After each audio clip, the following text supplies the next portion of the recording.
Moje meno je Kevin Tohol a dnes som si pre vás pripravil domček na Topoľovej ulici v Brzetíne. Poďme sa na to spoločne pozrieť.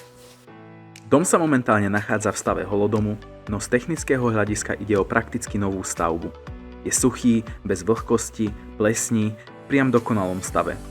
Rekonštrukcia bola realizovaná dôkladne tak, aby nový majiteľ mohol okamžite pokračovať v dokončení podľa vlastných predstav.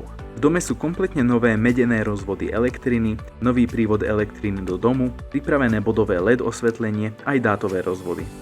Voda je riešená z novej, čerstvo vyvrtanej studne s novými rozvodmi do kuchyne a kúpeľne. Odpad je takisto nový, vedený do vlastnej novej žumpy. Dom je pripravený na centrálne kúrenie, rozvody sú takisto nové, osadené sú 2 radiátory a vývody sú v kotolni. Spôsob vykurovania si nový majiteľ zvolí sám, pričom plyn je priamo pri pozemku. Strecha je takisto kompletne nová, mierne vyvýšená, približne 10 rokov stará a vo výbornom stave. Realizovala sa tu predpríprava na obytné podkrovie, vrátane rozvodov, elektriny a kúrenia, čo umožňuje jednoduché rozšírenie obytného priestoru. Dispozične dom ponúka vstupnú predsieň, schodmi sa prechádza do hlavného denného priestoru, obývačky prepojenej s kuchyňou. Nachádza sa tu jedna väčšia spálňa a 2 menšie izby, kúpeľňa s toaletou a vstupom do podkrovia, ktorý je možné v budúcnosti presunúť podľa potreby. Veľkou výhodou sú nenosné vnútorné priečky, vďaka čomu si z 2 menších izieb môžete vytvoriť ďalšiu, väčšiu izbu.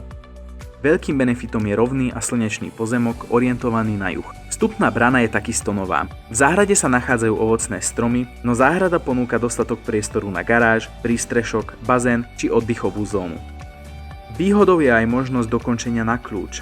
Dom je možné kúpiť v aktuálnom stave ako holodom, alebo ho kompletne nechať dokončiť. Či už máte záujem o holodom, ktorý si dokončíte podľa seba, alebo o dom dokončený na kľúč, určite mi dajte vedieť a dom vám rád osobne ukážem.